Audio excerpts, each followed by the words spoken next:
Hi everyone, welcome back to my channel. I'm Huck. Today we are filming in a slightly different location because, as I mentioned in some of my previous videos, I am redecorating, and right now all of my furniture is very moved around because I was painting, and so I don't have my usual filming setup. I can't reach the bookshelves that I normally film in front of, so we are filming in a different location. These are some different shelves that I have on the other side of my room. This is my TBR shelf right here, and up here is my science fiction shelf. So you get to see some other parts of my book collection. So today I am doing the Wheel of the Year book tag, which was created by Rhiannon over at Crescent Reads, and I will link her original video below. And as you may be able to tell from the name of the tag, it is based on the Wheel of the Year, which is a cycle of holidays that are celebrated in many different pagan religions. This is a tag that I've been wanting to do for a while, and I was actually tagged by Cara from Wilde Book Garden to do this back in July of last year, so like 6 months ago. So thank you for tagging me. I'm sorry that it's taken me this long to get around to doing this tag. I don't know why it did, because I was really excited about doing it, but I am filming this and hopefully posting it on February 2nd, which is Imbolc, which is the first holiday in the Wheel of the Year. So even if I'm kind of late to doing this, at least I'm thematic. Anyway, let's just get started. The first question is Imbolc, new beginnings, rebirth, moving into spring. What new to you series are you anxious to start? And for this one, the book I am picking is The Lost Queen by Signe Pike, which I hope I am pronouncing that first name correctly. But this is the first book in a trilogy. The rest of the trilogy isn't out yet, but I'm really excited to start this one. I've heard some really good things about it, and it follows the sister of Merlin in Scotland as she is trying to protect her people and the old ways from the new people and new religion that are coming into their country. So it is a Celtic historical fantasy, which is a kind of book that I usually really enjoy. I'm like a little concerned because it involves like Arthurian legends because it's Merlin's sister, and I'm not a huge fan of Arthurian legends, so I'm not quite sure how that aspect of it is going to go, but I really want to read it and just like, I want to know, and I really hope that I love it, so I'm excited to start this one. Question 2 is Ostara, perfect balance, light coming to defeat dark, the first day of spring, name a book with a happy ending. And for this one, I'm going to pick a book that I just recently reread, which is Uprooted by Naomi Novik, and this one definitely takes some twists and turns, and it's not quite clear how it's going to end, but it does ultimately have a happy ending.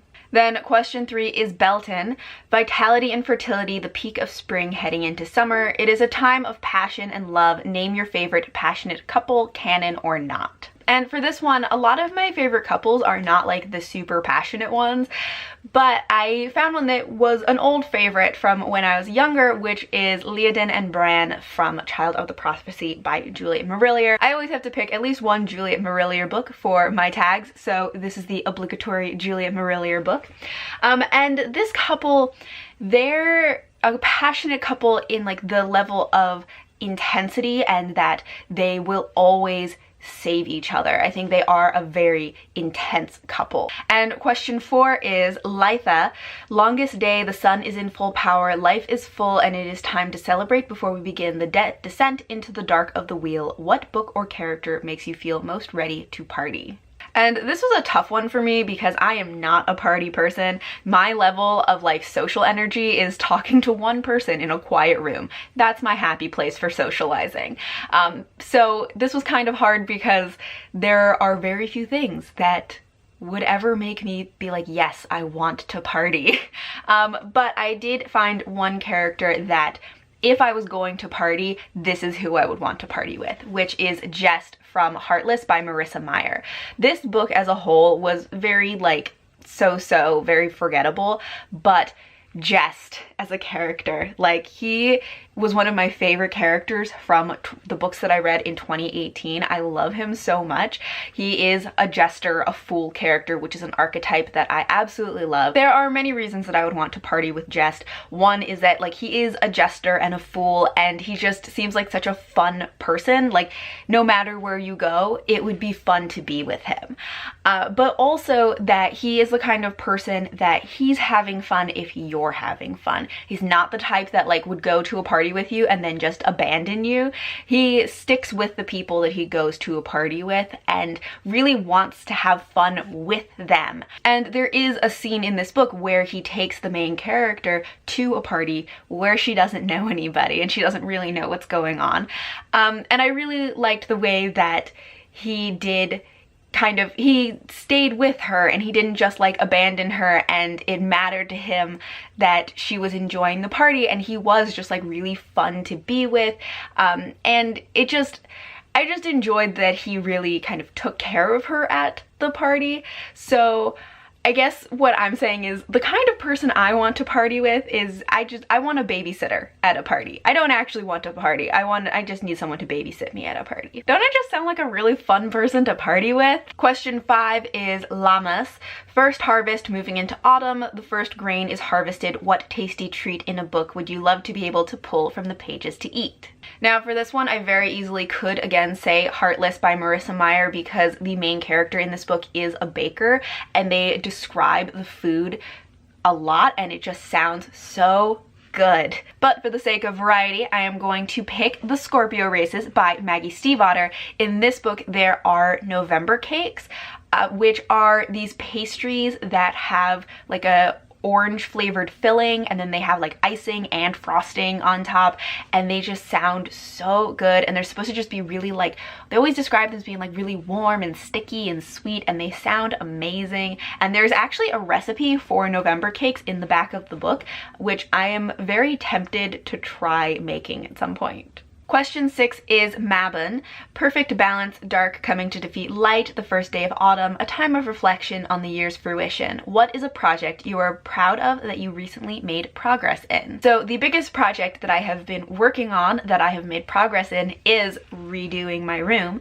You can see actually a little bit of my wall right here. It's now painted this nice like golden yellow ochre color. So that was like a big step for me to make progress in this whole like redecorating thing, was to actually like pick a color, paint my room, and now I have a lot of other projects that I need to do. There are actually quite a few DIYs that I want to do for this room. I have been trying to get some cube boxes to put on my bookshelves, in the shelves that I don't have books on, so I just can have some extra storage, but I wanted a very specific look and I haven't been able to find any. So what I recently did is I recently found some boxes that I am going to DIY. I'm going to stain them myself. So this is, I don't know if you can see it, this is a wooden cube box that I got from A.C. Moore, and it's unfinished, and I'm going to stain it myself so that it matches the wood that is the other furniture in my room, which tends to be very dark wood and have kind of a reddish undertone. And then these boxes are going to go on these bookshelves.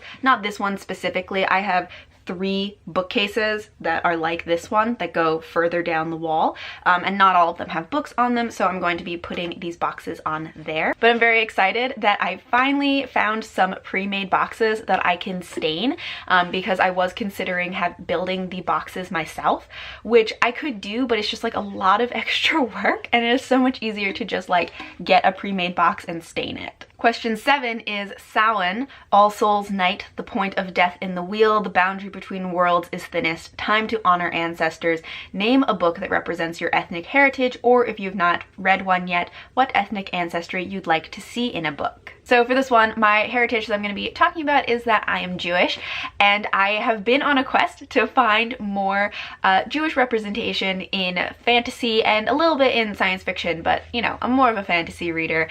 But the book that I have here is Spinning Silver by Naomi Novik. I actually haven't read this one yet, but I am really looking forward to it because one of the main characters in it is Jewish. And the last question is Yule. Deepest dark, darkness is in peak, and we wait for the light to return. What book dealt with a very heavy topic, but ultimately relayed a message of hope? And so the one I am picking for this one is When the Moon Was Ours by Anna Marie McLemore. And one of the main characters in this book is a trans boy, and he is dealing with his own identity and expression and whether the people in his community and in this small town will accept him. And also he is dealing with the fear of being outed before he is ready. But this book does have a happy ending. It does ultimately have a message of hope, and I really enjoyed this one. So that is all for the Wheel of the Year book tag. Thank you all for watching, and until next time, bye.